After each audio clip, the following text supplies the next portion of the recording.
자, 안녕하세요. 이번 시간은 34회 기출 해설 강의이면서 나름 출제 분석을 좀 할 건데요. 지금 이 촬영은 좀 늦게 촬영을 하기 때문에 빠른 스텝으로 문제를 푸는 게 주안점을 두는 건 아니고요. 그냥 35회에 어느 도움이 될 수 있으면 해설을 하는 거니까 그렇게 참조를 좀 해주시면 됩니다.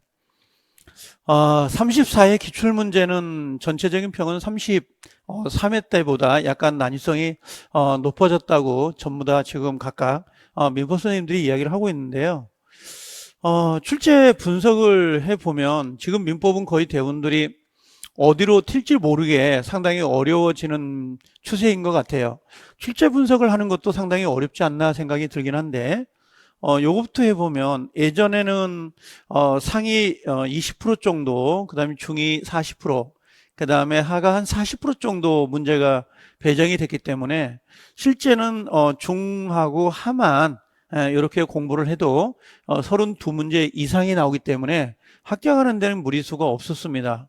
근데 올해 34회 시험이 나오면서 약간 정확히 구별하기는 좀 어렵지만 대략적으로 상위 35%, 그 다음에 중이라고 하는 게 35%, 하가 30% 정도로 앞뒤가 좀 바뀐 형태로 문제가 기출이 됐습니다. 그래서 작년 33회보다는 34회가 약간 난이성이 좀 높아지지 않았냐라고 보는 게 평이고요. 그 다음에 올해 상해 문제가 높아졌다는 이유에 대해서는 가만히 출제 분석을 보시면 박스형 문제가 약간 길어지고 어려워졌다는 거 그 점 하나하고, 그 다음에 33회, 32회보다는 34회로 넘어오면서 사례 문제의 지문이 약간 길어졌다는 거, 그런 부분에 좀 차이점이 있다 보니까 어떤 체감상으로는 상당히 어렵게 나오지 않았나 생각은 들어요. 그래서 32회 때 박스형 문제가 15문제 정도가 배정이 됐었고, 그 다음에 33회도 박스형 문제가 15문제 정도가 배정이 되다가 올해 그 34회로 넘어오면서 박스형 문제는 12문제로 줄어들긴 했는데 문제 자체가 전부 다 문어체 형태로 문장 지문이 나온 거예요. 예전에는 짤막짤막하게 박스형 문제가 배정이 됐었는데요. 올해는 박스형 문제가 약간 길게 문장 형태로 나오다 보니까 아마 시험을 보는 입장에서는 상당히 당황하지 않았을까, 그 생각은 듭니다. 출제 부분을 보면 지금 민법 총칙은 10문제, 그 다음에 물권법이 14문제, 그 다음에 계약법이 10문제가 배정이 됐고 특별법이 6문제가 배정이 됐었는데요. 지금 우리가 예상치가 보통 이렇게 나오죠. 10문제, 14문제, 10문제, 6문제. 근데 특별법이 보통은 6문제 중에서 2문제가 주택임대차보호법으로 배정되는 게 일반적인데 올해는 약간 특이하게 명의신탁이 2문제가 나오고 나머지는 각각 1문제씩 배정이 됐습니다. 문제 유형으로는 틀린 문제, 틀린 걸 찾으세요라고 하는 문제인데 틀린 걸 찾으세요가 20문제 정도가 됐고요. 그 다음에 옳은 지문을 찾으세요라고 하는 게 20문제가 됐습니다. 문제는 50대 50으로 틀린 거 옳은 거 하고 나오는데 보통 문제는 상대적으로 틀린 걸 찾는 게 원래 쉽습니다. 근데 옳은 걸 찾는 지문이 20문제가 나오다 보니까 체감상으로는 상당히 어렵다라고 생각이 들고요. 박스형 문제가 12문제가 배정이 됐고요. 문제는 길었습니다. 그 다음에 또 사례형 문제가 나왔는데 사례형 문제가 상당히 길어지면서 12문제가 배정이 됐어요. 사례 문제는. 원래 사례 문제는 보통 16개, 17개가 나오다가 올해는 12개가 나왔는데요. 사례형 문제는 거의 대부분들이 짤막했었어요, 지문이. 근데 올해 34회는 상당히 지문이 길어졌다는 거. 그게 좀 차이점이 있다 보니까 답을 찾는데 시간이 많이 걸리지 않았나, 그 생각은 좀 듭니다. 그 다음에 박스형 문제에서 단답형 형태의 문제보다는 아까 문어체 형태, 즉 문장 형태로 문제가 배정이 되다 보니까 좀 어려워서 요걸 평상시에도 좀 다루어 줘야 되지 않을까, 그 생각은 들고요. 또 여기도 보면 사례형 문제가 예전엔 단순하게 문제를 보면 답이 보였었는데 지금은 점점 난이성이 높아져 가지고요. 문제 지문도 길어지고 상당히 좀 까다롭게 좀 나왔습니다. 어떻게 보면 사례형 문제가 좀 앙탈을 부린다고 할까요? 뭐 그런 형태의 문제가 나오다 보니까 상당히 시험장에서 혼자 보는 사람 입장에서는 좀 어렵다라는 생각은 들 것 같아요. 이게 상당히 어려워졌다. 난이성이 그렇게 평가할 수 있는 거고요. 자, 그러면 우리가 이제 민법 총칙을 먼저 볼 건데요. 민법 총칙을 보기 전에 요건 있었어요. 어떤 게 있었냐면 분석을 해보면 지금 우리가 몇 문제인가요? 몇 문제일까? 34회까지 문제가 배정이 됐거든요. 34회까지 시험을 봤고요. 각각 이게 40문제씩 계산하면 거의 뭐 문제 수로는 1700, 1200 정도 넘게 나오는 문제가 됩니다. 그 다음에 여기에다가 지금 우리가 계산을 해보면 34회 때 문제가 곱하기 오지선당이었거든요. 오지 지문이니까 정확히 얘는 200개 지문이 나온 거예요. 근데 실질적으로 우리 34회 때 지문 문장으로는 총 177개 지문이 배정이 됐고요. 이 177개 중에서 정답지는 57개 지문이었습니다. 정답으로 나온 게 이게 57개 지문이 정답으로 나왔어요.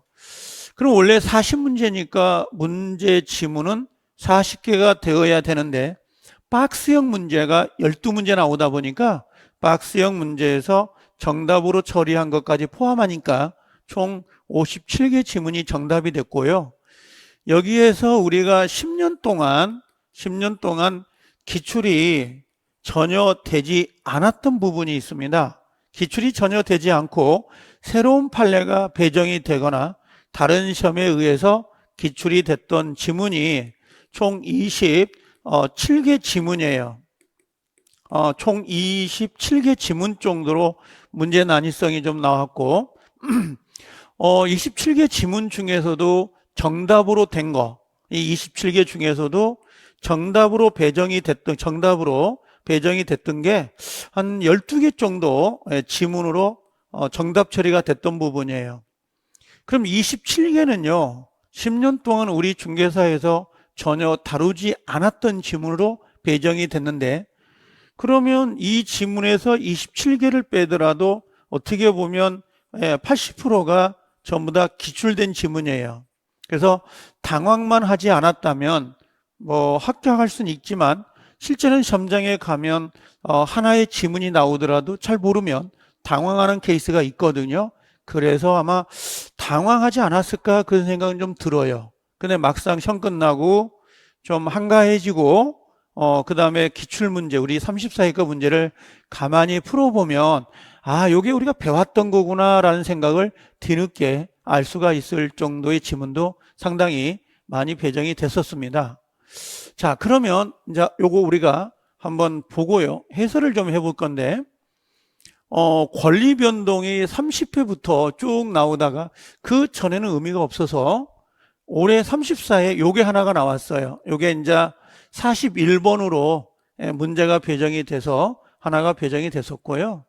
그 다음에 법률행위에서는 103조 있죠. 반사의 질서에 해당되는 거, 해당되지 않는 거. 그 다음에 불공정 법률행위라고 하는 거, 요 두 가지 파트가 배정이 됐습니다. 의사표시에서는 통정허위 표시에서 보호되는 삼자가 있고 보호되지 않는 삼자가 있었는데 그 부분을 하나 배정을 했고요. 대리 파트는 여전히 이렇게 세 문제를 배정을 했습니다. 다만 대리 파트에서 약간 차이가 있는 게 해년마다 나왔던 게 뭐였냐면 표현 대리였거든요. 그러면 여기 지금 4개씩 나온 거예요. 표현 대리 같은 경우가 문제가 배정이 됐었는데요. 올해는 표현 대리가 빠지고 대리 일반하고 복대리, 그 다음에 무권 대리 형태로 문제가 배정이 됐어요. 그 다음에 무효와 취소가 두 문제가 배정이 됐는데요. 무효 취소에서는 무효가 하나, 취소가 하나가 배정되는 게 일반적인데 무효만 두 문제가 배정이 돼 버렸어요. 하나가 뭐냐면 무효하고 추인에 관한 문제하고 또 하나가 유동적 무효라고 하는 거 있잖아요. 토지거래 허가. 그걸 빗대 가지고 우리가 유동적 무효 상태에서 할 수 있는 거 하지 못하는 거, 이 문제를 배정을 해서 전체적으로는 무효가 배정이 됐고요. 여기서는 취소가 배정이 안 됐어요. 그래서 아마 35회 때는 취소가 상당히 중요하지 않을까, 그 생각은 듭니다. 그래서 취소를 대비하고 계셔야 되고요. 조건과 기한은 평이하게 계속 나오던 대로 한 문제씩 배정이 돼서 나왔습니다. 자, 그러면 우리가 지금 보려고 하는 거, 요걸 한번 좀 볼까요? 자, 민법 총칙은 41번부터 해가지고 쭉 나온 건데, 지금 요것은 이제 한 번 정도는 읽어볼 필요가 있는데요. 반사의 질서는 민총에서 배정이 됐죠. 이번에 꼭 정리하고 계셔야 되고, 매년마다 나오는 문제. 그 다음에 통정허위 표시는 확실히 의사표시에서는 단연코 으뜸인 것 같아요. 그래서 비통착사강, 비진이, 그럼 통정허위 표시, 착오, 사기, 강박에서 통정허위 표시는 무조건 잡아놓고 들어가야 된다라는 생각이 듭니다. 그 다음에 대리 파트는 3번, 4번 중요한데, 대리권의 발생 원인, 대리권의 범위, 이 대리권의 범위가 그대로 시험에 배정이 됐죠.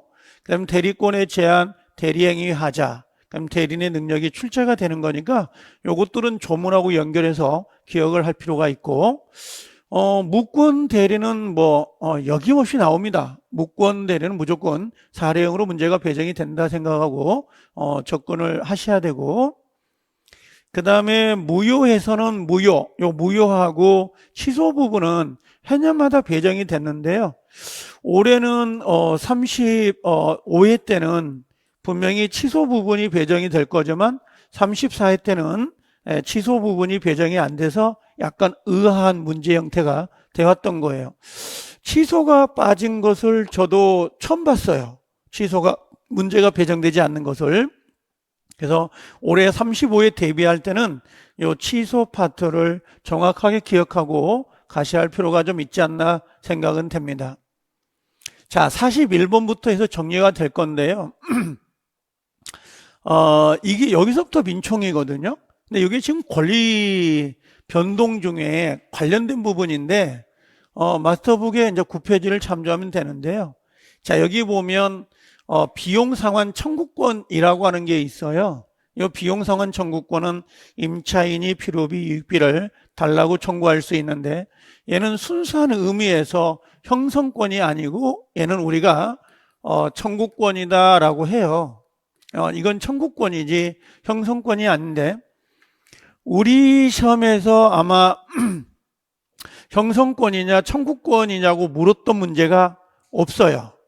요건 주택관리사 민법 총칙 문제에 긁어다가 문제를 낸 거거든요. 그래서 요걸 내가 이번에 기출문제 부분 해설 강의하면 해설을 쓰면서 다 정리를 해 놓긴 했는데, 굳이 시험에 나올까요? 그러면 35회 때는 나오기 어렵습니다. 그냥 한번 짚고만 가면 되고요. 그 다음에 여기 보면 요걸 잡으면 돼요. 채권 양도라고 되어 있거든요. 채권을 양도하거나 채무를 면제하는 것은 준물권행위다. 그래서 일종의 처분행위, 이행의 문제가 남지 않는 거거든요. 그래서 이걸 우리가 나중에 가보면 민총에서는 처분행위입니다 라고 해서 공부하는 부분이 바로 이거예요. 채권행위, 물권행위, 처분행위 나눌 때에 처분행위에 해당되는 거고, 그 다음에 매매로 인한 소유권 취득이라고 되어 있거든요. 매매로 인한 소유권 취득은 앞사람 걸 내가 물려받는 거거든요. 이걸 우리가 특정 승계라고 이야기하고, 그 다음에 여기와 좀 차이가 있는 게 상속이잖아요. 상속은 포대기로 싸가지고 승계가 되는 거니까 이걸 우리가 뭐라 그래요? 이걸 포괄 승계입니다 이렇게 이야기하죠. 그래서 매매나 교환계약은 특정 승계, 상속은 포괄 승계, 이렇게 구별이 되는 문제입니다. 그 다음에 여기에 네 번째 지문은 점유취득시효잖아요. 점유취득시효는 원시취득이죠. 그래서 신축, 첨부, 점유취득시효는 상당히 원시취득인데, 원시취득은 두 개를 기억하고 계세요라고 하거든요. 하나가 우리가 요 신축이라는 거하고 요 취득시효, 취득시효는 원시취득이 되니까 요것 정도는 기억하고 계세요라고 이야기하고 넘어가요. 근데 올해 35회 때는 나오기 좀 어렵죠, 이젠. 그 다음에 요 무권 대리에서요, 추인 여부에 대한 확답을 최고할 수가 있어요. 최고권, 그러면 제가 무권 대리 이야기할 때에 최고권은 의사의 통지입니다 라고 하는데 그냥 살짝 이야기하고 넘어가긴 해요. 의사의 통지고요. 자, 우리가 가지고 있는 거 있죠? 본인이 가지고 있는 권리가 하나가 추인권이라고 하는 권리가 있고, 그 다음에 두 번째는 거절권이라고 하는 게 있어요. 거절권. 그 다음에 상대방이 가지고 있는 권리가 두 가지. 하나가 최고권을 가지고 있고, 그다음 두 번째는 철회권을 가지고 있거든요. 그럼 요거 추인권하고 철회권은 전부 다 단독행위예요. 단독행위가 되는 것이고, 그 다음에 거절권, 철회권하고 나올 때 여기 최고권이 의사의 통지예요. 의사의 통지, 요걸 물어보는 거였거든요. 요걸 물어봤는데 요걸 갖다고 문제를 냈는데 앞으로 이런 문제가 다시 나올까요? 라고 묻는다면 상당히 어렵습니다. 그래서 이번엔 요거 참조만 하고 가시면 되지 않을까 생각은 들어요. 그래서 정답은 1번인데 제가 봤을 때는 그냥 틀려라고 내버린 문제였거든요. 그냥 이렇게 한번 정리를 하시면 되고요. 자, 2번을 한번 가볼게요. 42번인데 자, 어떤 거냐면 갑으로부터 갑소유 X 부동산의 토지의 대리권을 수여받았다라고 되어 있어요. 대리권을 수여라고 되어 있거든요. 이 수여라는 것은 법정 대리가 아니라 의무 대리입니다. 수여니까 수여, 수권하고 나오면 의무 대리예요. 그럼 을이 대리인이고 갑이 본인이 되는 거죠. 그래서 상대방과 토지에 대한 매매 계약을 체결하였습니다 라고 되어 있어요. 그럼 결국은 어떤 형태가 되냐면 그림을 그리면 이 형태가 되겠네요. 자, 갑이라는 사람, 을이라는 사람, 병이라는 사람. 자, 이 사람은 X 토지를 갖고 있었고, 자, 이걸 대리권을 준 거고 대리인이 된 거죠. 그 다음에 이 병이라는 사람은 상대방, 그 다음에 갑이라는 사람은 본인이 됩니다. 그럼 지금 갑을병이 이렇게 그려져 있는 거거든요. 자, 그럼 1번. 자, 을은 이렇게 돼 있어요. 을은 대리인은 특별한 사정이 없는 한 매매 잔대금을 수령할 권한을 갖는다. 맞는 거죠. 지금 이 사람한테는 대리권, 매매라고 하는 매매 대리권을 가지고 있는 거기 때문에 매매 대리권은 뭐가 있는 거예요? 중도금이나 잔금을 수령할 권한을 가지고 있는 것이고, 대금 지급 기일이라고 하는 거 있죠? 기일을 연기해 줄 수도 있습니다. 그러나 해제권이라든지 그 다음에 취소권 같은 거 있죠? 이건 행사할 수 없도록 되어 있죠. 그래서 실제 1번 지문은 의무 대리인이 매매에 관한 대리권을 갖고 있는데 여기처럼 매매 잔대금을 수령할 권한을 갖습니까? 이렇게 묻는 거죠. 가능하죠. 대리권의 범위니까. 두 번째 병이 상대방이 채무를 불이행했습니다. 그럼 채무를 불이행하면 을입니다. 을은 매매 계약을 해제할 수 있느냐라고 물어보는 거죠. 자, 해제권이나 그 다음에 취소권은 행사할 수 없도록 되어 있죠. 이건 별도의 수권을 받지 않으면 할 수가 없도록 되어 있습니다. 그래서 해제권, 취소권 행사할 수 없다. 옳은 지문이고요. 자, 3번의 매매 계약이 해제가 되면 원상회복 의무가 발생이 되거든요. 그럼 원상회복 의무는 갑과 병이 부담한다라고 되어 있습니다. 맞죠?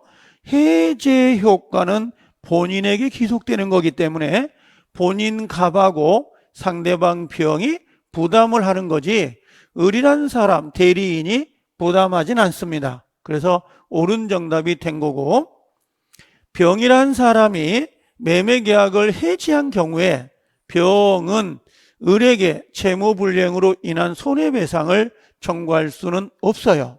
그럼 채무불이행을 가지고 손해배상을 청구하려면 누구한테? 병은 갑이라는 사람에게 청구가 들어가야 되는 거지 을에게는 청구할 수 없다 그랬으니까 옳은 정답이 돼요. 그럼 1번, 2번, 3번, 4번은 우리가 평상시에 다뤘던 지문들인데 5번이 대리권 남용이잖아요. 을이 자기의 이익을 위하여 배임적 대리행위를 하였고 병도 이를 안 경우에 을의 대리행위는 갑에게 효력이 미친다라고 되어 있는데요. 우리가 보통 대리권입니다. 대리권 남용. 그러면 대리권이 남용되면 우리가 몇 조를 적용하죠? 비진이 의사표시 107조를 유추 적용하게 되어 있죠. 그럼 107조 유추 적용 원칙은 뭐라고 그랬어요? 유효가 되고, 유효가 되면 누가 책임을 지는 거예요? 갑이 책임을 져야 된다. 갑에게 미친다라고 하는 건데 여기서 예외가 있죠. 예외가 뭡니까? 그러면 상할수잖아요. 상대방 누구예요? 병이 대리권 남용하고 있다는 사실을 알았거나 알 수가 있다면 당연히 얘는 뭐가 돼요? 우리는 무효가 됩니다. 무효가 된다는 건 결국 갑이 책임을 진다 안 진다? 책임을 지지 않습니다. 그래서 여기에 보면 뭐라고 되어 있냐면 병이란 사람이 이를 안 경우다라고 되어 있어. 안 경우라고 되어 있거든요. 그럼 병이 알고 있었어요. 대리권을 남용하는 것을 알고 있었기 때문에 을의 대리 행위는 갑에게 효력이 미치는 게 아니고 그냥 뭘로 가는 거야? 무효다라고 가야 되고 갑에게 효력이 미치지 않는 겁니다. 상할수 무효를 물어보는 거였거든요. 상할수 무효. 그래서 5번이 정답이 된 거고요. 1번, 2번, 3번, 4번은 다 옳은 지문이 됩니다. 이런 형태가. 대리권 남용이 나왔어요. 대리권의 종합 문제인데 이 형태는 이번 35회 때도 그대로 답습이 될 거예요. 그래서 대비하고 계셔야 되는 거고요.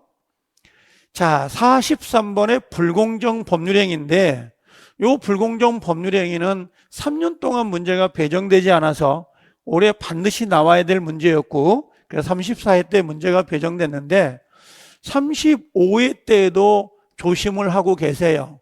35회 때도 이 문제는 그대로 나올 수가 있으니까. 그럼 1번이 너무 정형화되어 있는 문제잖아요. 옳은 건데 무효행위 전환이라는 거 보인가요? 무효행위 추이는 적용돼야 안 돼요. 추이는 적용되지 않고 무효행위 전환은 불공정에선 적용될 수 있도록 되어 있는 거죠. 그래서 1번이 정답이 돼버렸고 2, 3, 4, 5는 읽지 않고 가야 되는데 여기 보니까 2번이 경매라고 되어 있어요. 경매는 경락대금 보이죠? 경매는 불공정 법률행위가 성립될 수가 없죠. 그래서 우리가 보통 기부행위라든지 증여, 그 다음에 무상행위, 그 다음에 경매라고 하는 거 있죠? 이 네 가지에 대해서는 불공정 법률행위가 성립되지 않습니다. 적용되지 않습니다. 라고 하는 거죠. 적용될 수 없다. 세 번째는 급부와 반대급부의 현저한 불균형이 있는 경우에 원칙적으로 그 불균형 부분에 한하여 무효가 된다. 한하여 이게 틀린 건데 일부 무효는 전부가 무효입니다. 그래서 불공정 법률행위는 전부가 무효가 돼야 되지 그 불균형 부분만 무효가 되는 건 아니에요. 이건 전부가 무효다라고 들어가야 되죠.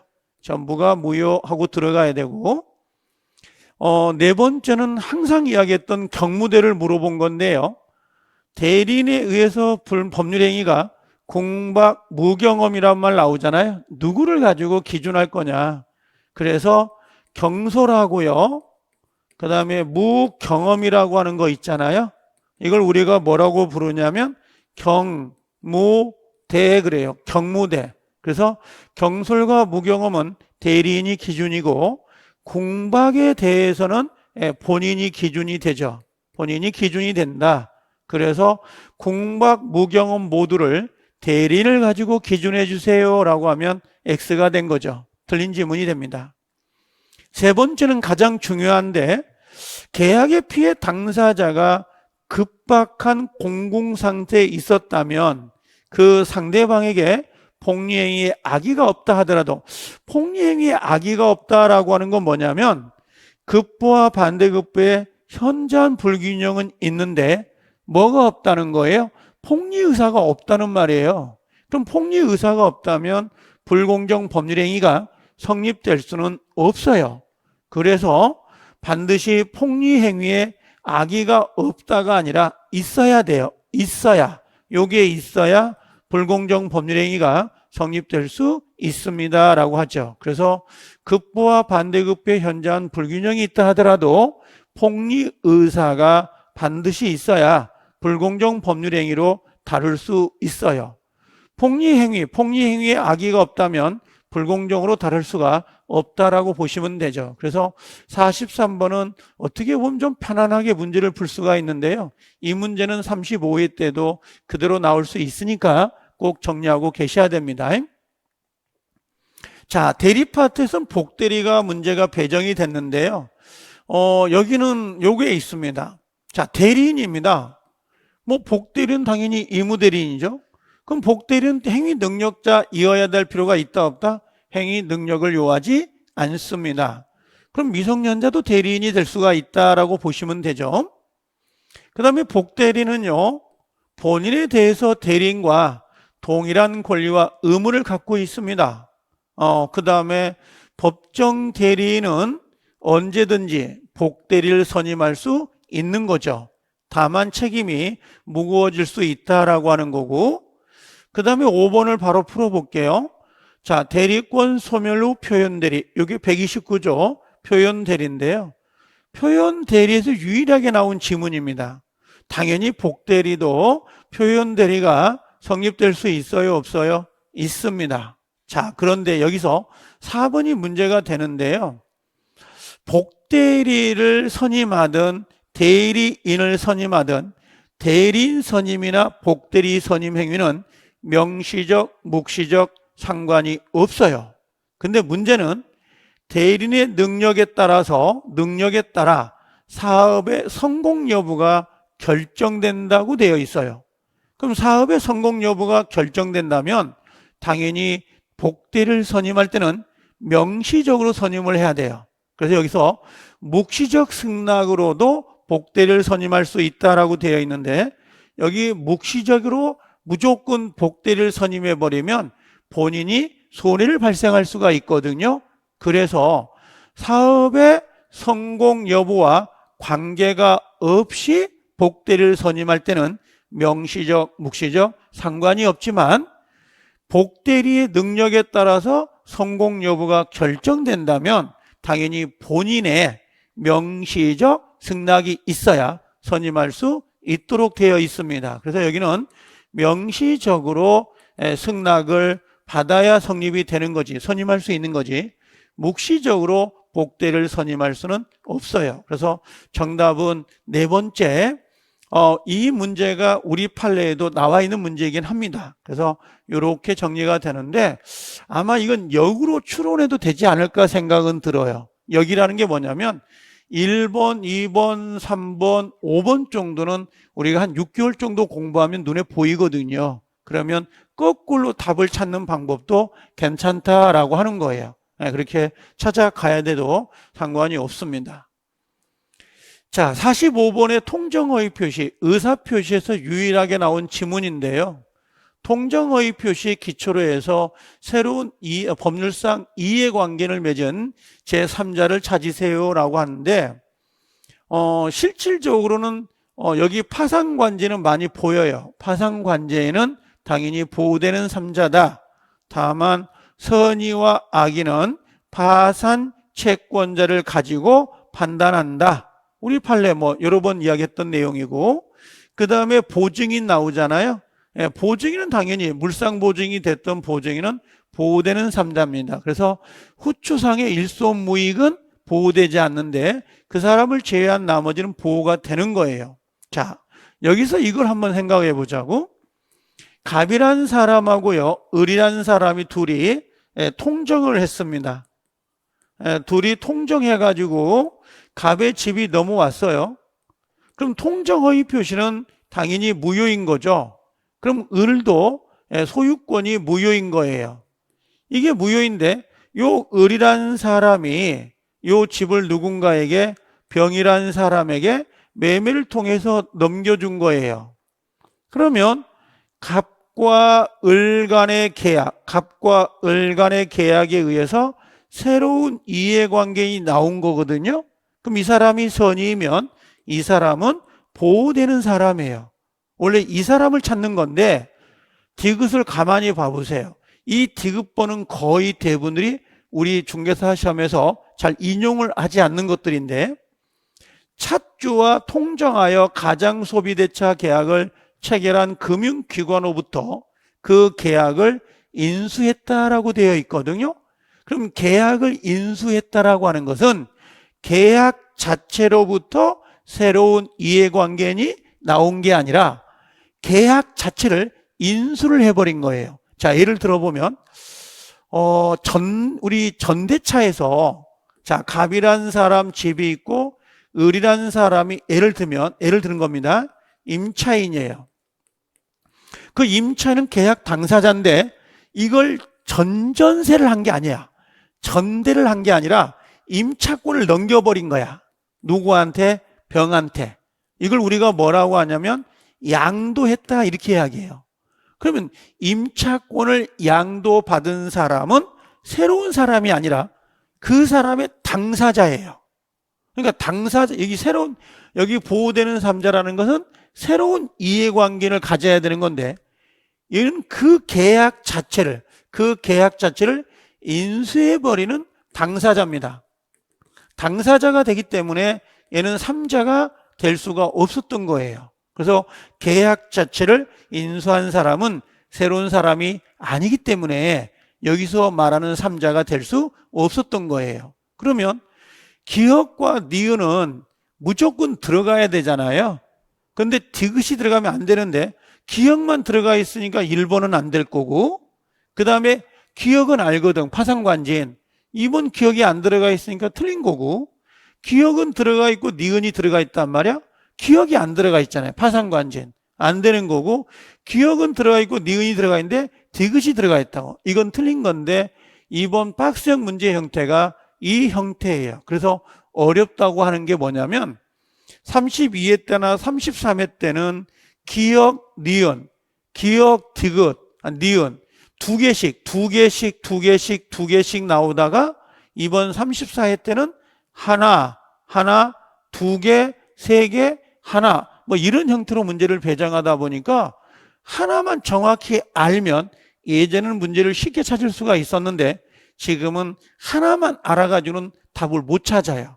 최소한 3개 지문 중에서 2개는 알아야 된다. 2개를 정확히 알고 있어야 선택의 폭이 좁아질 수 있다는 게 하나의 두드러진 특징이에요. 그래서 일단은 계약을 인수한 사람은 당사자에 불과한 거지 새로운 이해관계인이 될 수가 없어요. 그래서 기역과 니은만 당사자가 되는 문제고 상당히 좀 헷갈려하는 문제 중에 하나입니다. 46번은 여전히 무권대리를 물어보는 건데요. 무권대리 을이 자, 갑을 대리하여 갑소유 X토지를 병에게 매도하고 계약을 체결하였다. 그럼 항상 머릿속에 요게 기억나야 돼요. 여기 보시면 하나 그려볼까요? 갑이라는 사람 집이 있고 을, 그 다음에 병. 그러면 이 사람이 누가 되는 거예요? 을이 무권 대리인이에요.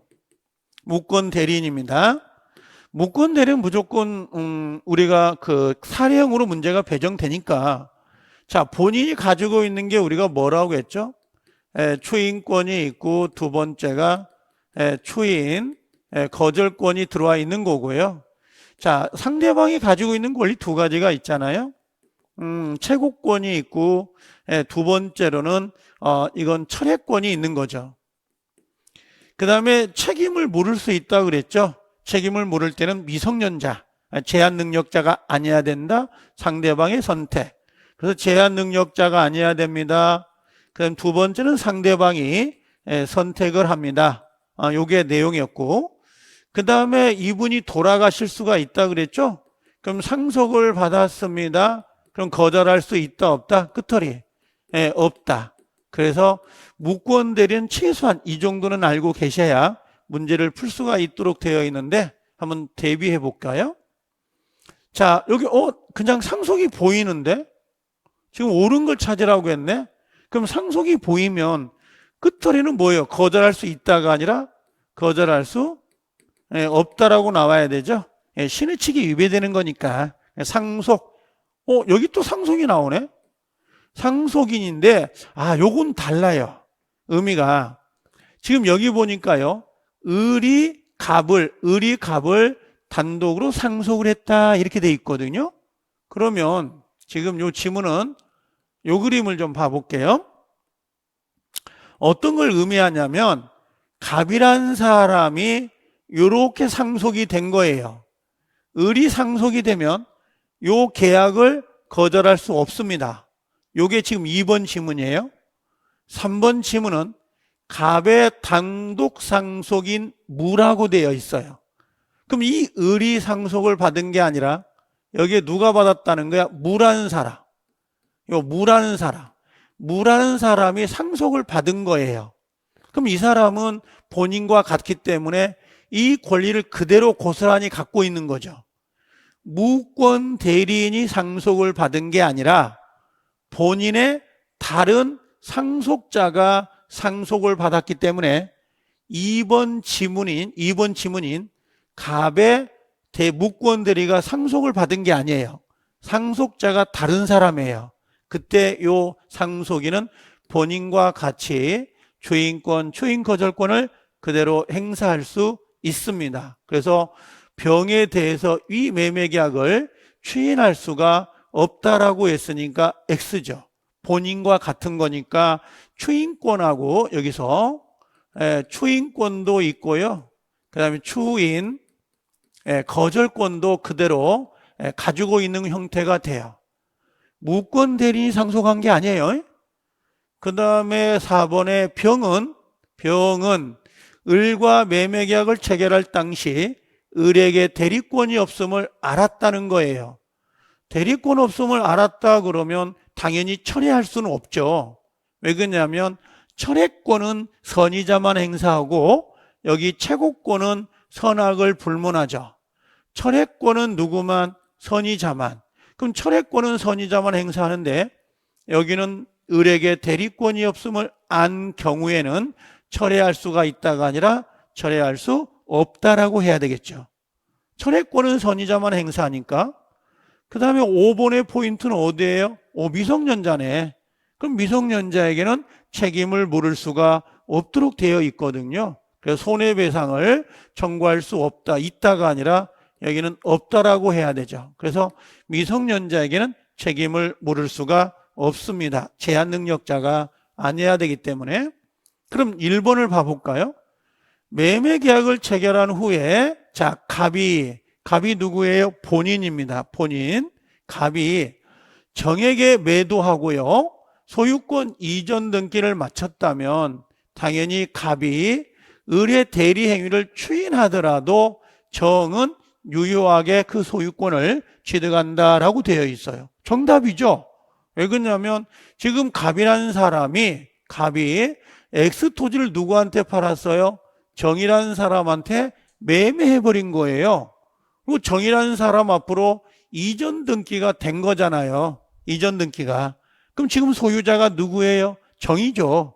그럼 정이 소유권을 유효하게 취득해버리기 때문에 이건 당연히 손 댈 게 없죠. 근데 지금 이번에 갑이 을의 무권대리, 이 사람이 상속을 한 거고 이건 지금 다른 사람이 상속을 받았기 때문에 본인의 권리를 그대로 행사할 수 있는 거고, 그 다음에 철회권은 선의자만 행사하는데 악의자도 철회권을 행사할 수는 없잖아요. 그 다음 미성년자에게는 손해배상 책임을 물을 수 없는데 있다라고 했으니까 틀린 지문이 돼요. 결국은요, 2번, 3번, 4번, 5번을 정확히 알고 있으면 1번이 그냥 답이 되는지를 찾을 수가 있다고요. 그래서 이렇게 정답은 1번이 됩니다. 자, 47번에 반사의 질서, 뭐 수업 시간에 처음에 나올 거라고 항상 이야기했던 건데, 자, 형사사건의 성공보수는 당연히 103조 위반이 되죠. 그 다음에 비자금 보인가요? 비자금은 103조 위반이 아니죠. 그 다음에 여기에 산모가 우연한 사고로 인해 태아의 상해, 이 태아의 상해에 대비해서 보험을 가입할 수 있냐고 물어보는 거. 2015년도 대부분 판례 주택관리사 기출문제였습니다만은 당연히 뭡니까? 태아를 피보험자로 하여 보험에 가입할 수 있고 지금도 태아 보험을 들어요. 그래서 가능합니다. 그럼 얘는 103조 위반이 될 수가 없죠. 이 두 가지는. 근데 형사사건의 성공보수는 103조에 해당이 됩니다. 정답은 니은하고 디귿 정도를 찾으면 되는데 반사의 질서는 올해 35회 때도 좀 조심을 하고 가실 필요가 있는 문제입니다. 그 다음에 48번은 토지거래 허가구역이거든요. 자, 토지거래 허가구역 내 자신의 토지에 대해서 을과 매매계약을 체결하였다. 다음 중 옳은 건데 라고 묻는데요. 토지거래 허가구역은 33회 때도 기출이 됐고 이번에도 문제를 배정했어요. 약간 특이해요. 원래 33회 때 문제를 배정하면 34회 때는 한번 쉬어야 되거든요. 근데 연타로 두 번이 시험에 배정이 됐는데요. 가장 중요한 건 유동적 무효 상태예요. 자, 1번에 보시면 기억에 갑은 특별한 사정이 없는 한 을의 매매 대금 이행 제공이 있을 때까지 허가 신청에 협력 의무라고 되어 있잖아요. 협력 의무 이행을 거절할 수 있다라고 되어 있는데 X죠. 토지거래 허가구역에서 매매 계약하고 허가를 받는 이 두 가지는 동시 이행 관계가 아니에요. 협력을 해서 허가를 먼저 받고요. 그 다음에 나중에 매매 대금을 달라고 청구하는 것. 그럼 결국은 뭐냐면 매매 대금을 줄 때까지 허가 받는 거에 대해서 저 협조 못 하겠습니다 라고 거절할 수가 없어요. 그래서 여긴 거절할 수 있다가 아니라 없단데, 다시 말하면 이건 동시 이행 관계가 아니고요. 협력 의무, 요 협력 의무가 선이행입니다. 협력 의무가 선이행이기 때문에 협력을 해서 허가를 받아야 되고 허가 받은 다음에 대금을 달라고 청구하는 거예요. 돈 줄 때까지 협력을 거절할 수 있다? 이건 틀린 거죠. 협력을 먼저 해야 됩니다. 자, 니은번에 을이 계약금 전액을 지급한 후에 계약금을 지급했습니다. 당사자 일방이 이행에 착수하기 전입니다. 그럼 이행 착수 전이라면 중도금을 지급하기 전이네요. 전이라면, 이행 착수 전이라면 특별한 사정이 없으면 갑은 계약금 배액을 상환하고 계약을 해지할 수 있느냐? 이게 뭐예요? 해약금 해제죠. 해약금 해제. 당연히 해약금 해제는 가능하죠. 그래서 유동적 무효 상태에서도 당연히 이행 착수가 안 된 거기 때문에 당연히 해약금 해제는 가능합니다라고 되어 있어요.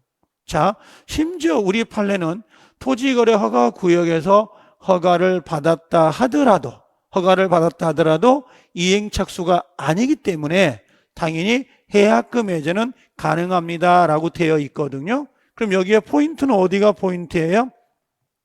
당연히 여기가 포인트가 되겠네요. 이행 착수 전이다라는 말 보이죠? 이행 착수 전이면 당연히 해약금 해제가 가능합니다 라고 하는 거예요. 그래서 니은은 옳은 정답이고, 디귿번에요. 이게 뭐냐면, 자, 일정 기간 내에 허가를 받기로 약정을 했어요. 요 사례형은 우리가 풀어봤던 문제인데, 일정 기간 동안 허가를 받기로 약속을 하고 매매 계약을 체결했는데, 그 기간 내 허가를 받지 못했다고 해서 확정적 무효로 다룰 것이냐? 아니에요. 그 기간 내, 자, 예를 들면 여기서 매매 계약을 체결해요. 매매 계약을 갑이라는 사람과 을이 매매 계약을 체결하면서, 야, 우리 토지거래 허가를 6월 1일까지는 허가를 받읍시다라고 약속을 했어요. 근데 6월 1일까지 여기 6월 1일까지 허가를 못 받았다고 해서 이 계약 자체가 확정적 유효로 전환되는 것은 아니에요.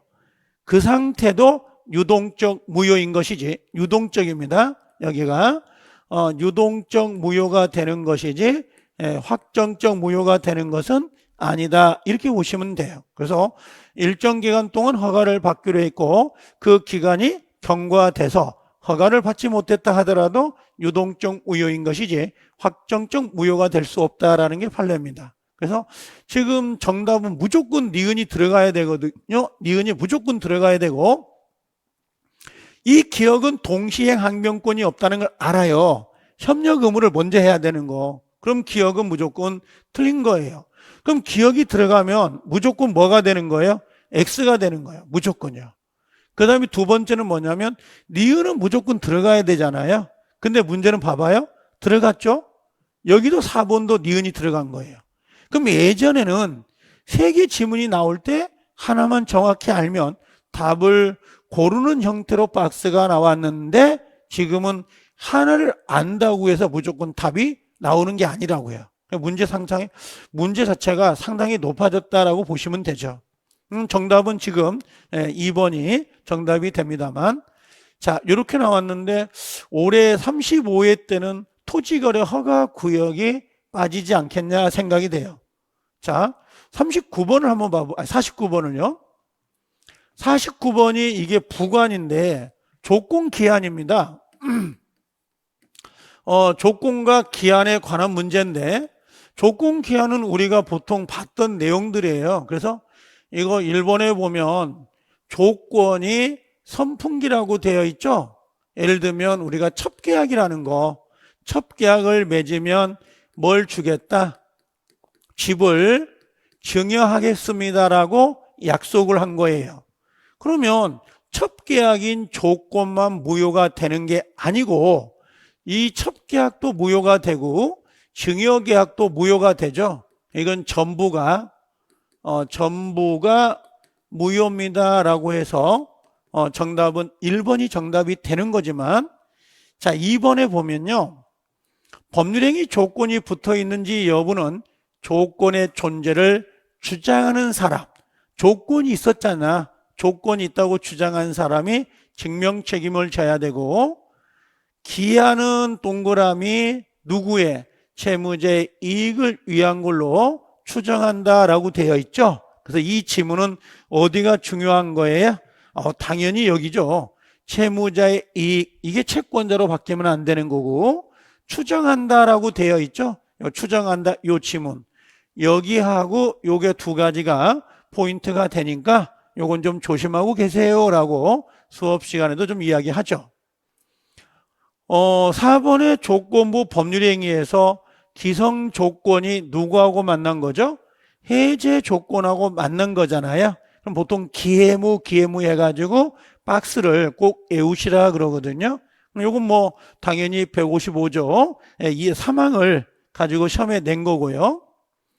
종기하고 시기가 나오잖아요. 시기는 기한이 도래하면 효력이 발생하는 거고, 종기는 기한이 도래하면 효력을 잃는다 그랬어요. 효력을 잃는다라고 했으니까 옳은 정답이 되죠. 이렇게. 그래서 정답은 1번인데요. 조건 기한은 좀 특이하게 나오지 않고 평이하게 문제가 배정이 됐습니다. 자, 50번에 무효 치윤에 관련된 문제인데, 지금 이게 무효가 나온 거죠. 그래서 무효가 유동적 무효하고 요 무효까지 해서 두 문제가 배정이 됐었는데요. 자, 1번을 한번 봐보시면 무효인 법률행위 추인입니다. 추인 나오죠. 그럼 무효 원인이 소멸한 후에 본인이 무효임을 알고 추인하면 당연히 그 효력이 인정된다. 요걸 내가 찾아보니까 10년 동안 3번 기출이 된 지문이더라고요. 요 그대로 3번 문제가 나왔던 거고, 그 다음에 니은번은 제가 강의할 때도 여러 번 강의를 했었는데, 무권리자의 처분이라고 되어 있잖아요. 자, 이게 어떤 거냐면 이런 거요.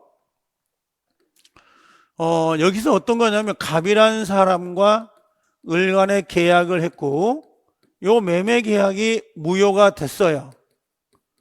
무효가 된 다음에 요 무효행위를 추인합니다. 그럼 추인하면 뭐가 돼요? 그때부터 새로운 법률행위가 되기 때문에 이건 소급효가 없습니다. 이렇게 이야기를 하면서 31회 때 기출된 지문 중에 뭐가 있었냐면 갑이라는 사람 집이 있습니다. 근데 을이라는 사람, 요게 뭐예요? 무권리자가 되죠. 무권리자가 자기 앞으로 등기를 갖다 놓고 자기 것 인양 팔아먹습니다. 매매를 병이라는 사람과 계약을 하죠. 그러면 이 친구는 지금 무권대리가 아니에요. 무권대리란 말은 현명을 해야 되는데 얘는 현명을 한 게 아니라 갑의 소유권을 자기 앞으로 등기를 이전한 다음에 내 것이냥 팔아먹습니다. 그럼 이 친구는 무권대리가 아니라 무권리자의 처분행위라 그래요. 그럼 이 무권리자의 처분행위는 무효행위 추인을 적용할 것이냐, 무권대리행위 추인을 적용할 것이냐, 이 문제가 나올 수밖에 없다. 그래서 제가 뭐라고 했냐면 얘는 무효행위 추인이란 제도 139조를 적용하는 게 아니라 얘는 뭘로 적용해야 돼요? 무권대리에서 본인의 추인권을 적용해 가지고 이건 소급효를 인정할 수 있도록 되어 있어요. 이건요. 그래서 우리가 시험에 나올 때에 무효행위 추인은 소급효를 인정하지 않고 무권대리나 무권리자의 추인 여부는 소급효가 있습니다라고 해서 무효 파트에다 이 지문을 내가 반드시 정리해 놔요. 그래서 마스터북에다 이 지문이 분명히 있습니다. 이 지문이. 그럼 돌아가 보시면 자, 무권리자예요. 무권리자의 처분이 계약으로 이루어진 경우에 권리자가 추인하면, 자, 권리자가 추인한다라는 건 본인이 추인하면 원칙적으로 계약의 효과는 계약 시 소급하여, 이게 중요해요. 소급하여 권리가 권리자에게 기속되는 거예요. 그러면 무권리자의 처분은 무효행위 추인 적용이 안 되는 거고요. 뭐가 적용된다는 거예요? 이건 무권대리 추인권이 적용되는 거예요.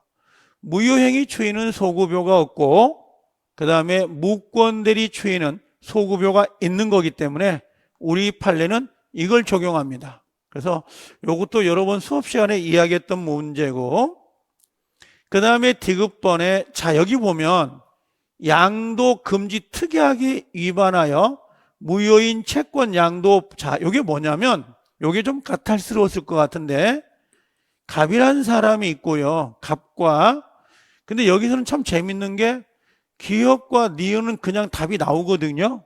그러면 기역 니은이 들어가야 되니까 결국 이거밖에 없어요, 답은. 근데 요건 좀 설명해 볼게요.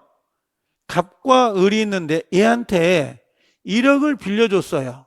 그럼 을이라는 사람은 1억을 받을 수 있는 뭐가 있는 거예요? 채권이 있어요. 돈 주세요.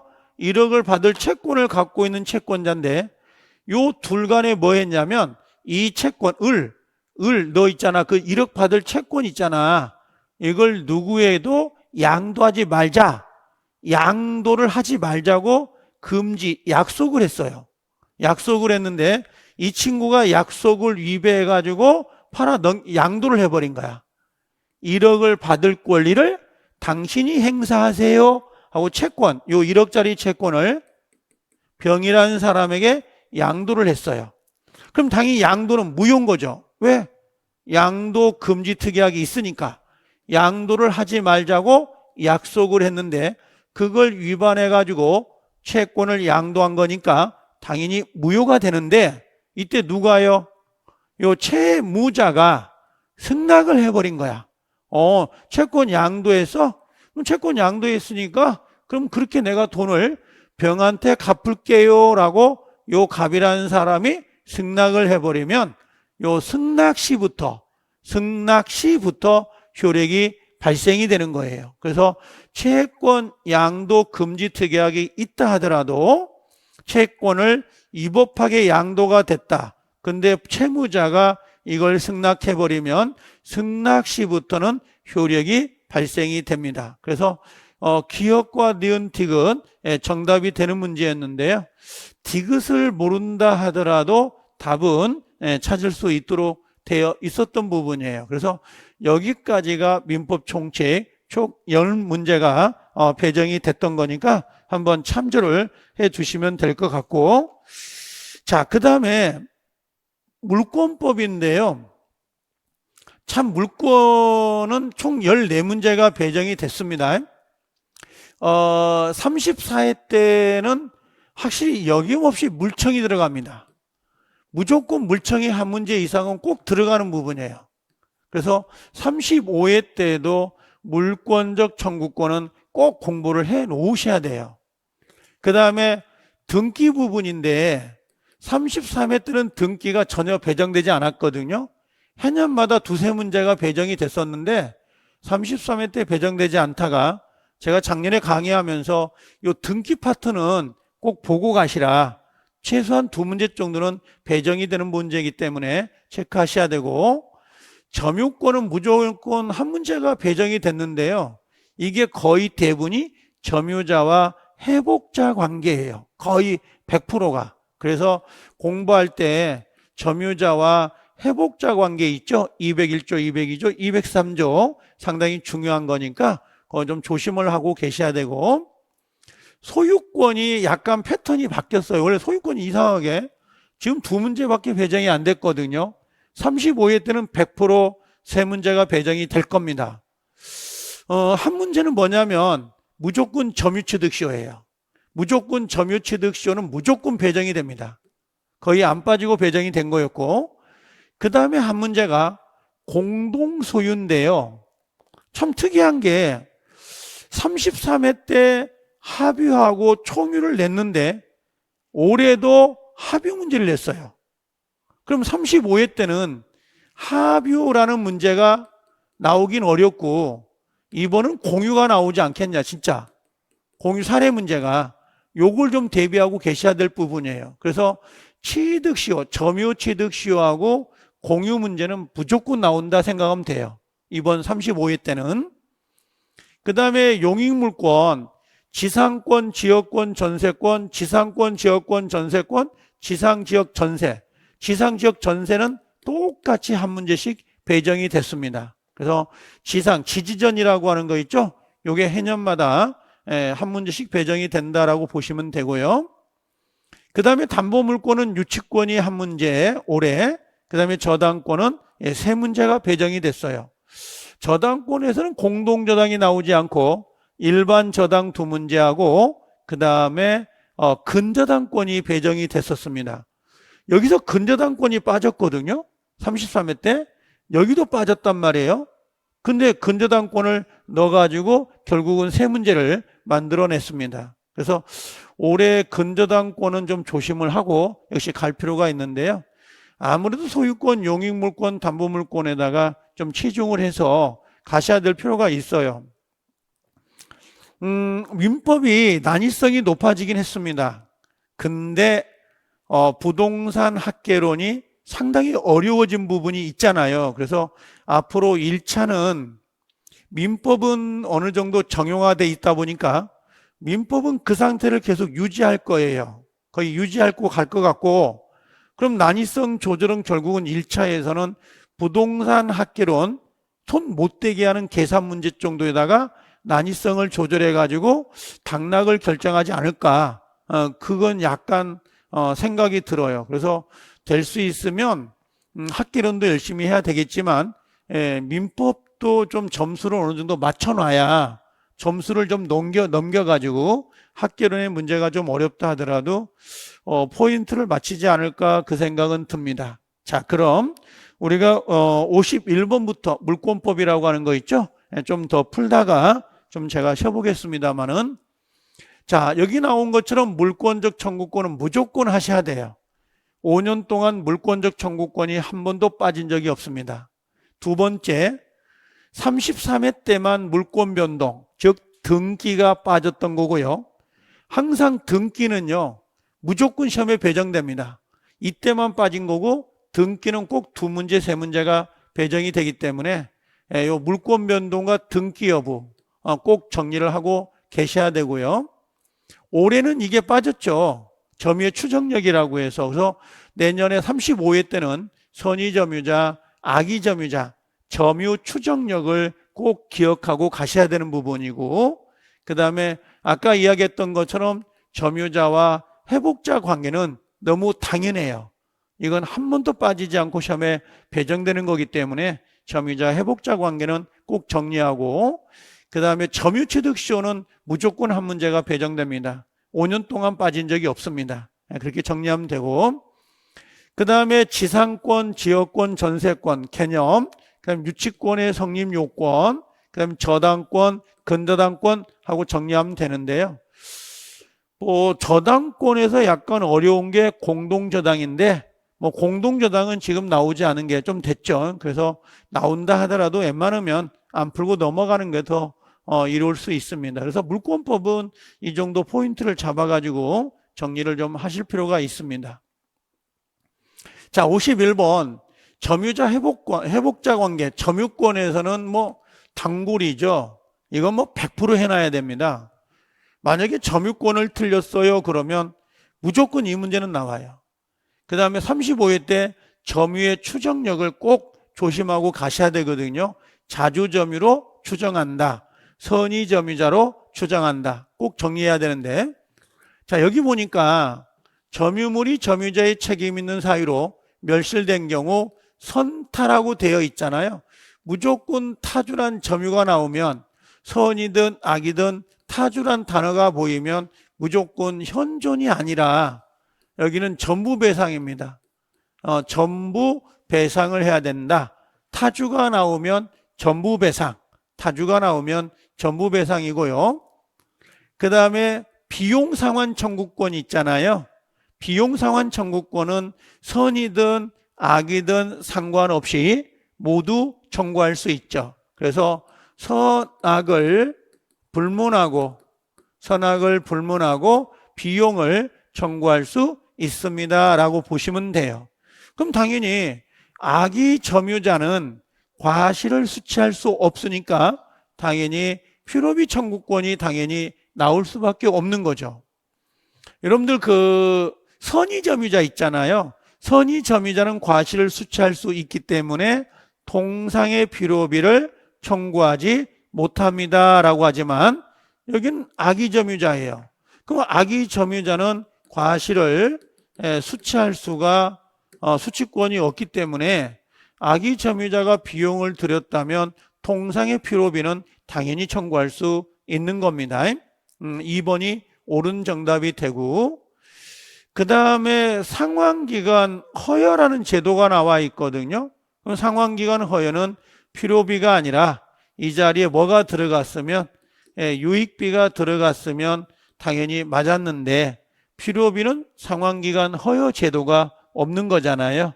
유익비만 있는 제도고, 그 다음에 4번에 이행지체로 인해 매매계약이 해제가 된 경우에 선의 점유자에 대한 과실수취권이 인정된다라고 하는데, 참 요게 애매해요. 어떤 거냐면, 요거 한번 해볼까? 여러분들 한번 해본 김에 어차피 요런 거예요. 갑이라는 사람이 집이 있고 을이라는 사람 간에 매매가 됐어요. 그 다음에 매매가 된 상태에서 집이 넘어왔다고 합시다. 돈 1억이 됐고요. 매매가 됐으니까. 근데 매매 계약이 뭐가 됐냐면 매매 계약이 취소가 돼 버렸어요. 매매 계약이. 그럼 매매 계약이 취소가 되면 선의 점유자일 때는 현존만 반환하고 그 다음에 이 과실이 있다, 이익이 있다라고 하면 요 과실이라고 하죠. 요 과실을 수취할 수 있도록 되어 있어요. 이게 그래서 나중에 가면 무효와 취소를 이야기할 때 취소가 되면 부당이득 반환이 생깁니다. 근데 제한 능력자는 현존만 반환하고 선의자는 현존, 악의자는 전부 반환한다. 이런 표현을 써요. 그럼 선의 점유자는 그때까지 발생한 과실을 수취할 수 있거든요. 나머지만 주면 돼요. 그런데 갑이라는 사람과 을 간에 매매가 됐고 집이 넘어왔어. 등기가 넘어왔는데 요 매매 계약이 뭐가 됐냐? 이제는 해제가 된 거야. 해제. 취소가 아니라 해제가 돼버리면 이때는 과실 수취권을 인정하는 그 201조가 적용되는 게 아니라 해제는 뭐가 있어요? 원상, 회복, 의무라는 게 발생이 돼요. 그 원상, 회복, 의무는 받은 걸 전부 돌려줘야 되고 과실을 수취할 수 있다 없다? 과실 수취권이 여기는 없어요. 그럼 문장을 읽을 때 요게 취소가 됐느냐 요게 해제가 됐느냐에 따라서 답이 달라지거든요.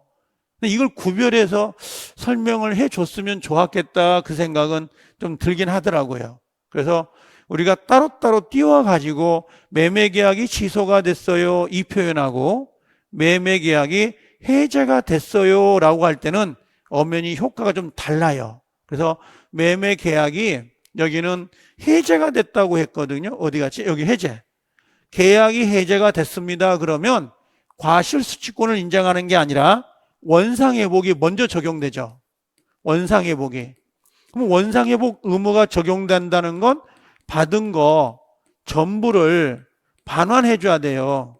그래서 여기에 과실수취권을 인정해가지고 현존만 돌려준다 그런 표현이 아니에요. 그래서 해제는 전부 반환해야 돼요. 원상회복 의무가 적용되기 때문에. 그러면 매매 계약이 취소됐어요 이런 표현하고 매매 계약이 해제가 됐어요 이런 표현은 갈라서 나눠 가지고 문제를 접근해야 된다. 그게 하나가 포인트가 된 거고요. 은비라는 거 있잖아요. 은비. 요 은비는 숨긴다는 말이잖아요. 이건 누구를 말하는 거야? 악이 점유자를 의미해요. 은비, 폭력, 은비. 악의 점유자는 과실을 당연히 수취할 수 없습니다. 악의 점유는 과실 수취권이 없죠. 그래서 혹시 그냥 실수하지 않고 넘어온다면 2번 답을 찍고 그냥 넘어가 버렸으면 쉽게 문제를 풀 수 있는 문제 중에 하나고요. 그 다음에 여기서 우리가 35회를 대비해서 봐야 될 지문은 뭐 1번, 2번, 3번, 4번, 5번 정도만 버려도 되고요. 요 1번부터 4번까지는 좀 알고 계셨으면 하는 생각은 들어요. 그래서 매매계약 취소란 말과 매매계약 해제란 말 원상회복이 먼저 적용된다는 거 그걸 놓치지 않고 풀어야 된다는 거. 자, 민법상의 합유가 문제가 나온 건데요. 올해 35회 때는 합유는 나오지 않을 거예요. 제가 뭐라고 했냐면 합유 설명할 때 아버지 동창들이 모여가지고 영농조합을 만들었다. 근데 아버지가 갑자기 돌아가시면 아버지의 지분을 상속받을 수 있어요? 없어요? 없죠. 돈으로 계산해가지고 돌려줘 버리고 지분권을 상속을 받는 건 아니에요. 이게. 그래서 요 합유자가 사망하면 합유자의 지분을 승계받습니다 라고 하면 무조건 틀리거든요. 그래서 요게 3번이 정답이 되는 거였고, 자, 여기 보면 합유자의 권리는 합유물 전부에 미친다. 합유물은 분할 청구를 못 하거든요. 공유물은 자유롭게 분할할 수 있지만 합유는 분할 청구가 안 됩니다. 그 다음에 보존행위는요, 합유자가 각자 할 수가 있는 거고요. 그 다음에 합유 지분을 처분할 때 공유 지분은 각자가 처분할 수 있죠. 자유롭게. 근데 합유 지분은 전원 동의가 있어야 돼요. 좀 안타까운 건 35회 때는 이 합유가 좀 어려울 건데요. 뭐 수업 시간에 강의는 하겠지만 올해는 35회 때는 정말 이게 왜 안 나오는지 모르겠습니다만 공유 부분, 요 공유 사례 문제는 반드시 하고 가세요. 100% 나옵니다. 왜 그러냐면 공유 사례가요. 33회 때 전혀 배정이 안 됐어요. 34회 때도 배정이 안 됐어요. 근데 문제는 5년간 공유 사례가 배정이 됐어요. 그럼 2년 동안 공유 사례가 문제가 배정되지 않았다면 올해 35회는 무조건 나온다고 보시고 접근하는 게 중요합니다. 아주 꼼꼼하게. 그래서 정답은 뭐 3번이 쉽게 정답이 될 수 있었던 거고요. 자, 등기 청구권 한번 가볼까요? 등기 청구권은 31회 때 문제가 배정이 됐는데요. 또 이제 격다리로 한번 더 나온 겁니다. 옳은 것은 되어 있는데, 여러분들 그 교환이잖아, 교환 계약 아닌가요? 그럼 교환 계약은 매매 계약의 등기 청구권, 교환 계약의 등기 청구권은 물청인가요, 채청인가요? 당연히 채청이죠. 이건 그래서 물청이 아니라 채권적 청구권이 채권적.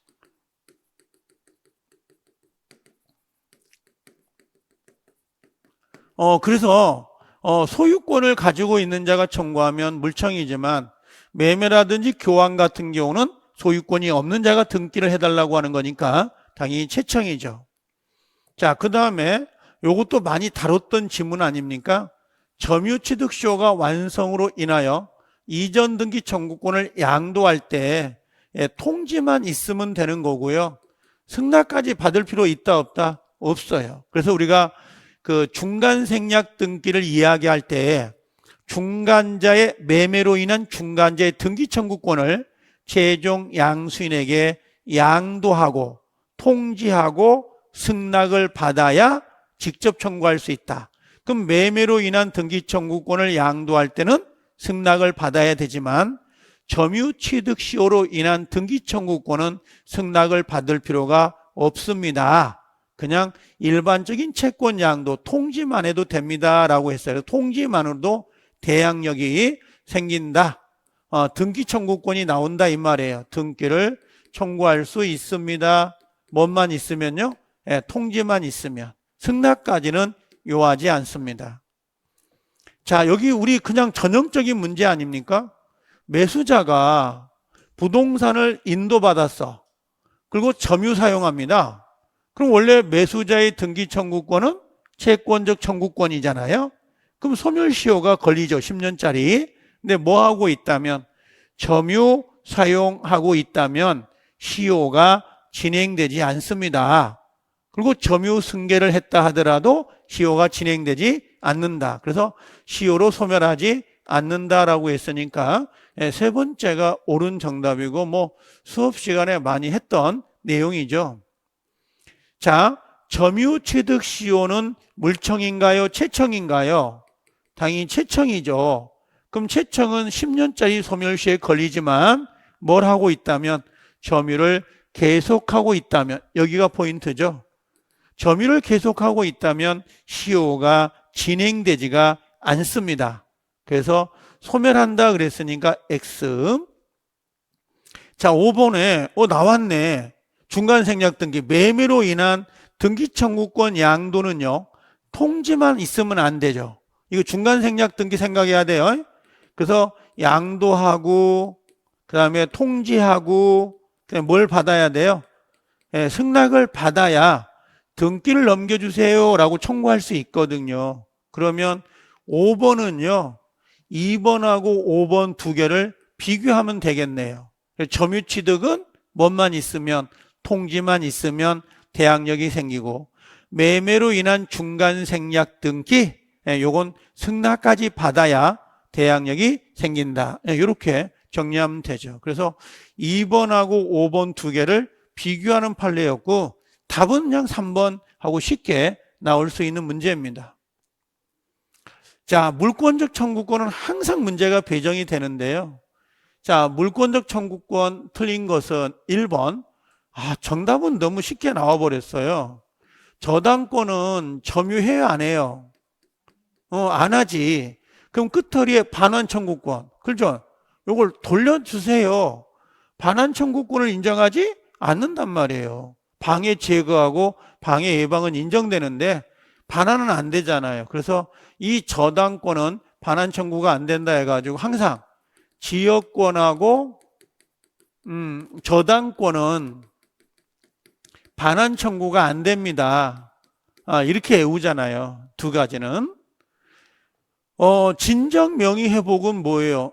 소유권에 의한 방해 배제, 즉 물청이죠. 물청, 진정 명의. 내 거니까 돌려주세요. 그 다음에 세 번째, 소유자는 소유권을 방해한 자에 대해서 방해하는 자에 대해서 물청을 행사해요. 돌려주세요. 치워주세요. 예방해주세요. 하고 청구할 수 있는데 물청은 비용에 관한 청구권까지 담고 있는 건 아니에요. 비용은 학설이 판례가 난무하고 있으니까 이 비용에 관한 문제는 물청이 아니라 비용이 아니라 돌려주세요. 방해 제거, 예방해 주세요. 이게 물청인 거지.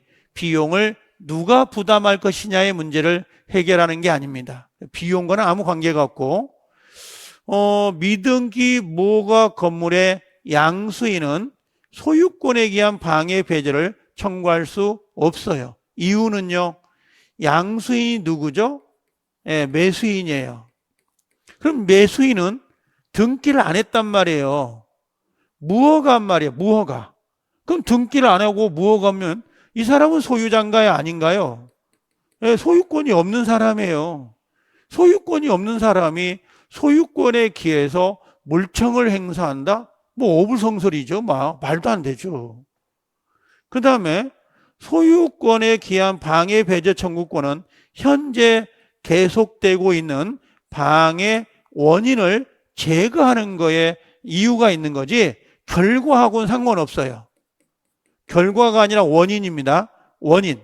방해되고 있는, 침해되고 있는 원인을 치워주세요. 철거해 주세요.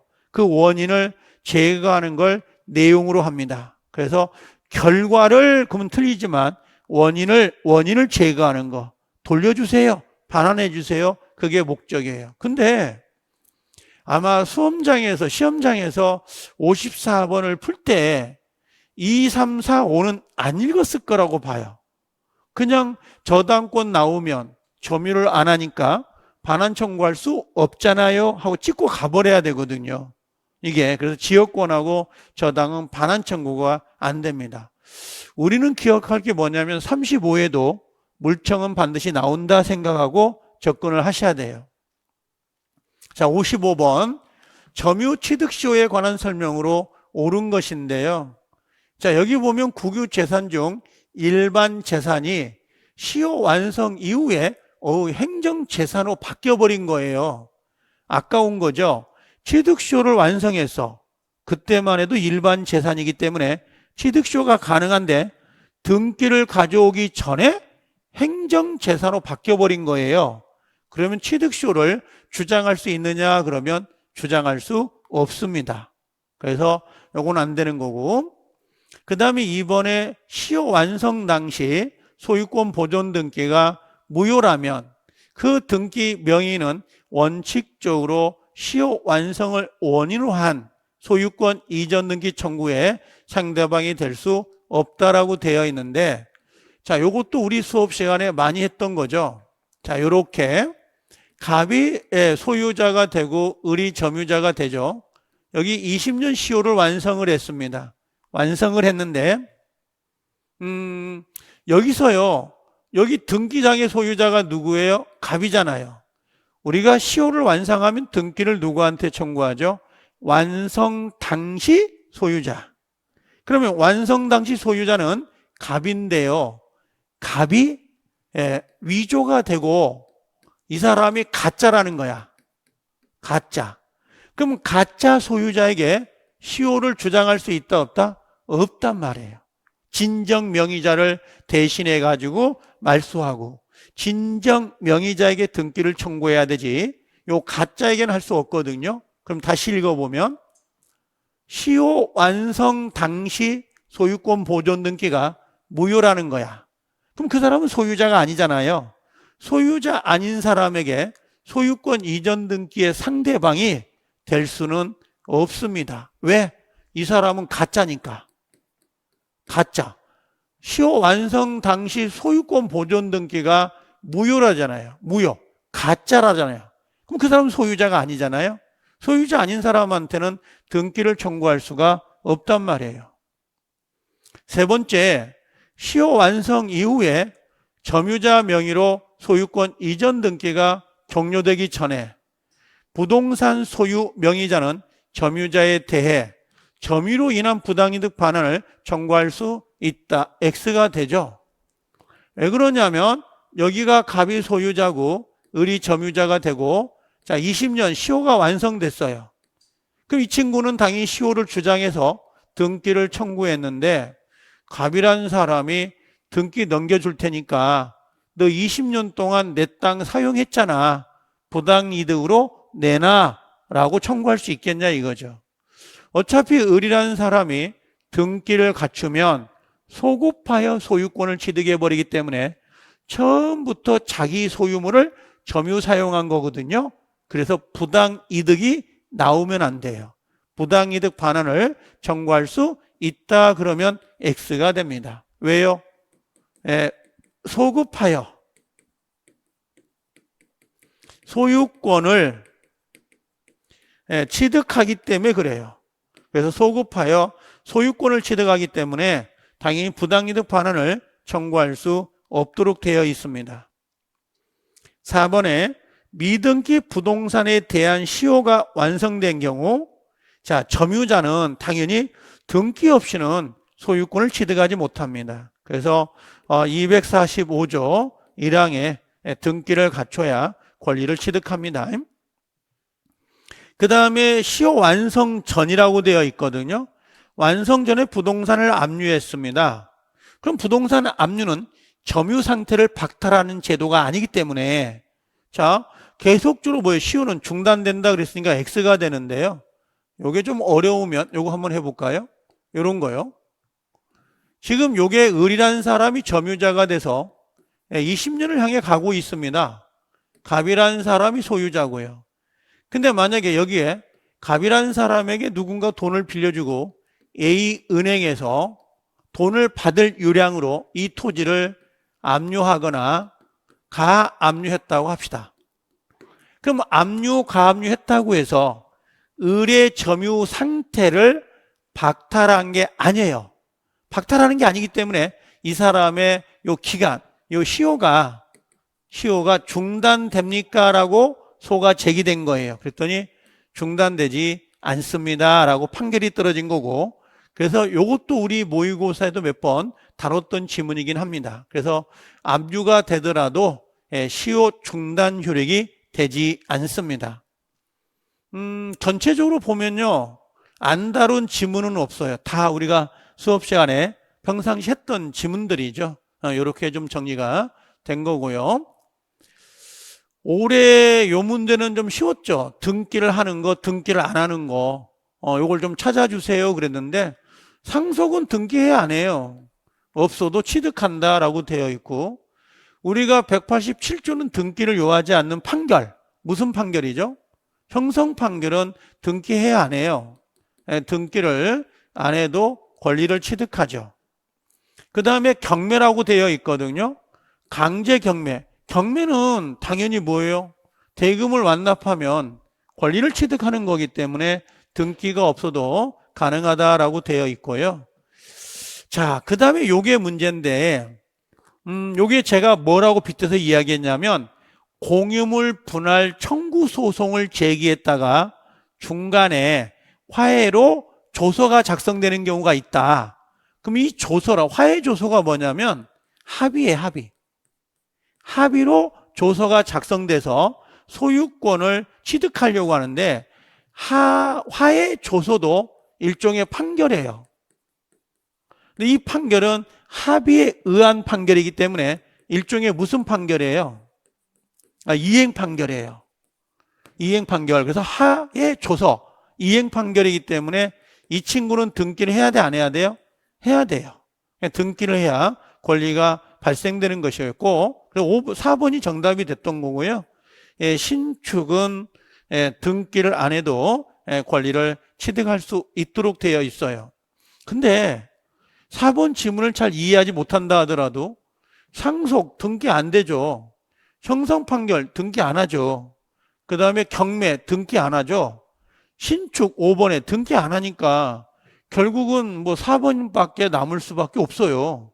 이게 그래서 4번이 정답이 된 문제였습니다. 요하지 않는다가 아니라 등기를 해야 됩니다. 자, 57번은 물권에 관한 부분인데요. 자, 여기 보면 재산권도 물권의 객체가 되냐고 묻거든요.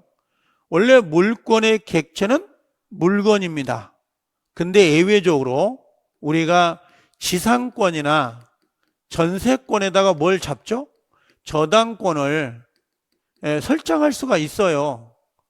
그럼 저당권은 물권이지만 물권의 객체가 뭐예요? 지상권, 전세권이라는 권리예요. 그럼 지상권, 전세권은 권리를 가지고 저당을 설정하는 거기 때문에 물건이 아니더라도 재산권을 가지고도 뭘 잡을 수 있다? 물권의 객체가 될 수 있습니다. 없다 했으니까 X가 된 거고, 그 다음에 물권은요, 물권은 이 공법에서 배울 거야. 규칙이라는 거, 조례, 규칙. 이런 걸 가지고 물권을 창설해버리면 난리 납니다. 이 물권은요, 물권 법정주의가 적용되죠.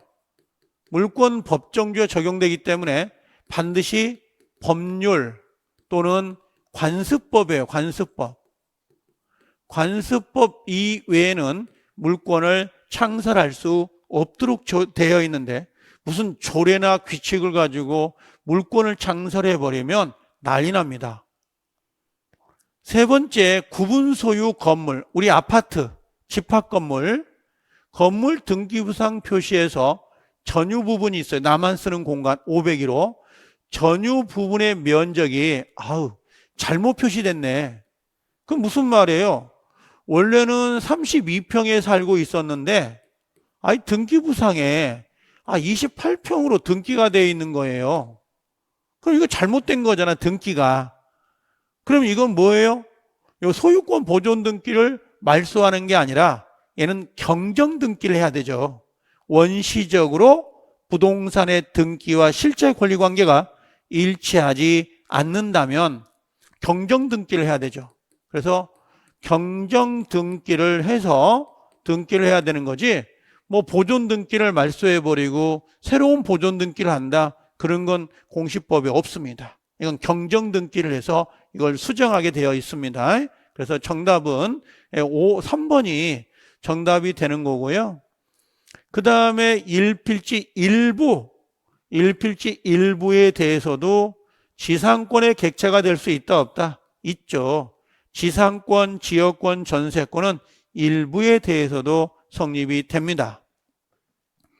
5번은 이게 판례가 2개가 있습니다. 여기 포인트는 기술적 착오예요. 기술적 착오인데 기술적 착오로 인하여 지적도상의 경계선하고 실제 경계선이 다르다는 거예요. 실제 경계선이. 그럼 여기서 어떤 걸 가지고 기준해서 내 땅의 경계를 정할 것이냐, 그게 누굽니까? 그랬더니 지적도상의 경계선에 의해서 확정된다라고 했는데 X. 요건 누구로 가야 돼요? 요걸 좀 정리해 볼까요? 여러분들 어차피 한 번 정도 정리해 놓으면 대비가 되는 거니까. 자, 하나가 뭐냐면 지적도상의 지적공부상입니다. 임야도 우리 지적도. 지적도상의 경계하고 그 다음에 실제 경계가 다르단 말이에요. 그럼 이걸 누구로 갈 것이냐가 문제거든요. 그때 뭐라고 했냐, 앞에가 기술상, 측량상, 기술상입니다. 측량을 할 때 기술상 착오로 인하여 지적도상의 경계와 실제 경계가 잘못될 때는 지적도상의 경계를 해버리면 안 돼요. 왜? 측량 방법이 잘못된 거잖아요. 그때는 실제 경계를 가지고 판단해야 되고, 만약에 기술상의 착오가 아니었어요. 잘못 기재된 거예요. 잘못. 그래가지고 지적도상의 경계하고 실제 경계가 잘못됐다면 이때는 지적도상의 경계를 가지고 경계를 찾습니다. 그럼 여기서 포인트는 어디에 있는 거예요? 기술상의 착오가 있느냐, 기술상의 착오가 없느냐에 따라서 포인트가 달라져요.